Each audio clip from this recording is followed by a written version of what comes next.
out of our pockets. All of our promotional stuff were given away for free. We didn't sell T-shirts and cassettes. We gave them. We'd plaster stickers all over the damn city. We'd if there were 4 hard rock and heavy metal shows happening in town on that given night, each member of the band went in front of each venue and handed out flyers or cassettes or stickers to everybody walking out the door every single night that it was happening. You bust your ass and you do it. And look, at the end of the day, if you don't have the songs, all of it doesn't really matter. Yeah.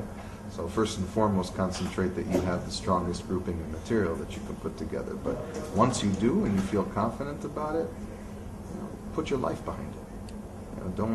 Don't expect anyone to hand you anything, particularly in this environment. It was tough when we were coming up. It's 10 times tougher. Yeah. So. There's too many men, too many people making too many. You know, it's still the seminal metal bands, man. It's still Sabbath, Maiden, Priest, Metallica, Pantera, Queensryche, and if you want to go even a little bit further, Soundgarden. We love the classic metal. We love the rhythmic sensibilities of things. Rhythm is a huge part of what Distrubed does. The whole power groove revolution that Pantera started was so important for so many people. And feeling the aftershocks of that and embracing it was very important to us. I think that rhythm always has to be a very huge part of how metal is crafted these days.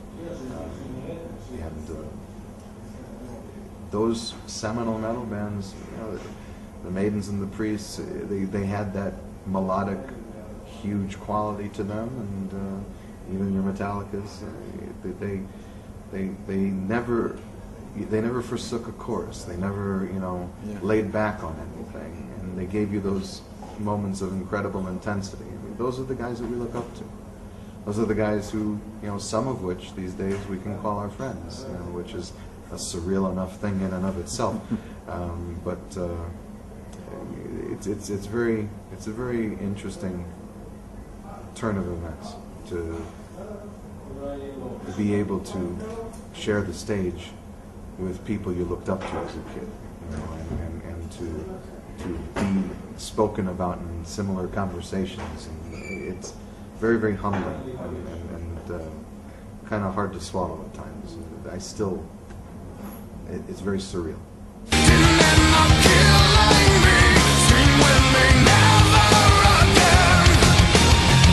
I can understand certain things. What they can't understand is that all of this is predicated by a history of a people who've been oppressed for thousands of years, of a people who finally have their own country and who aren't going to take any shit from anybody. On the other hand, I saw the video. I know what happened. I have friends of mine who are in the military still. Was it absolutely necessary to double tap these guys between the eyes on the boat? You and I both know it wasn't. Even though they were attacked, they could have subdued them. They could have shot them in the arms or the legs. They didn't have to, commando style. You're asking for trouble. There's a way to temper strength with diplomacy. And in particular, the Turks have always been a friend to Israel. And when the fires were raging here, who was the first country to send support? The Turks, okay? Despite the flotilla incident. So we know who our friends are. And despite what you hear in the news, our economic ties with Turkey are as strong or stronger than they've ever been. In fact, they've increased since the flotilla incident. So money talks, and that is the bridge for everything. We're in a very precarious position. We're no longer the underdog, and to the world's eyes and the liberals of the world's eyes, They don't understand anything other than what they see on TV. They don't understand that, the very term Palestine was one that's referring to an ancient tribe called the Philistines, a term that was referred to the Jews by the British as opposed to the Arabs. They don't understand that the West Bank used to be Jordan and that the Gaza Strip used to be Egypt. They don't understand these things. They understand what they're presented on television. Now, is it right that neither us nor the Arab world have done anything to make life any easier for these people? No, nothing is right about it. Nothing is right about the whole situation. It's not right that they bomb us, and it's not right that they're kept segregated in their little areas either, immersed in poverty. And nothing about it is right. And like I said, money makes everything go away. If, in my opinion, the only way that we will ever achieve a lasting peace is to come to a compromise. The only way to achieve a lasting peace, and believe you me, my family has a history in this country. My father was a soldier. My grandfather was in the soldier. He was in the Haganah. He was very, very early on, was in the uprising against British domination here in Israel, and was imprisoned by the British prior to the State of Israel being formed. He was a freedom fighter. He was in demolitions. He was in Sankhani. I mean, believe you me, I have a very steeped history in Israeli war, and my family has served in Israeli wars. I understand what happened in '67. I know what happened in '73. I know what happened in '80. I know what's happened during the Intifada and everything since then.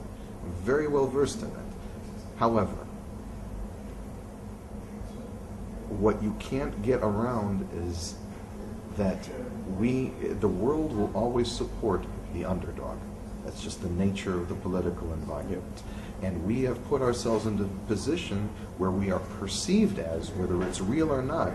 People don't look at the fact that we're surrounded by 7 Arab countries. They look at the fact that here's mighty Israel with the billions of dollars in U.S. aid and military support that we get, aggressing against these tiny, poor societies that are shelling us with Katyusha rocket fire and mortars.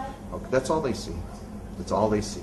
And from that perspective, we look demonic in a certain way.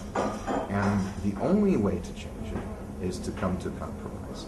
I have no issue with there being a Palestinian state. I have no issue with there potentially being a unified Jerusalem underneath the UN, the way that Ehud Olmert would have done it back in the day.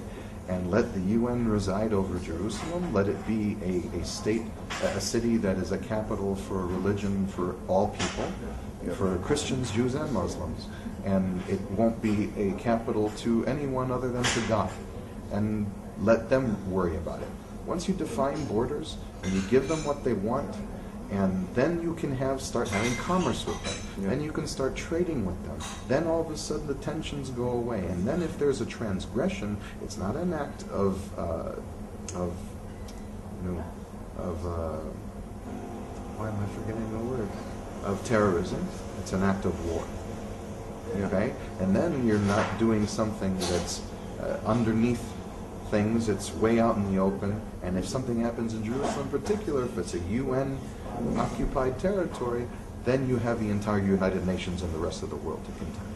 There's ways of diffusing the situation. I'm not saying that we had any choice when you go ahead and fire from us using your own children and families as human shields, that there's much of a choice.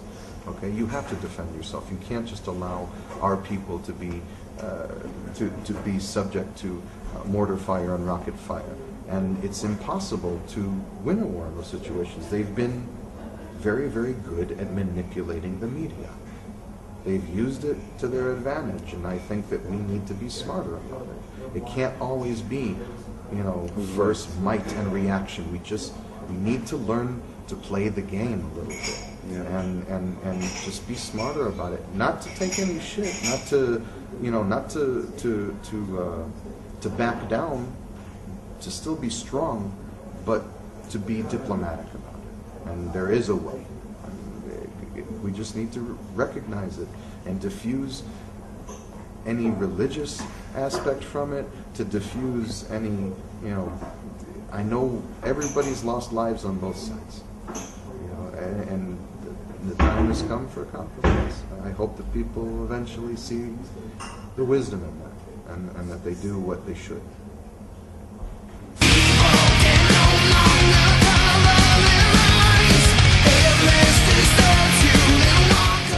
My knowledge of it is extensive. My understanding of it is also extensive. And I know the corruption that's involved. And I know that you can't, that the squeaky wheel gets the grease. Believe you me, I understand how things work.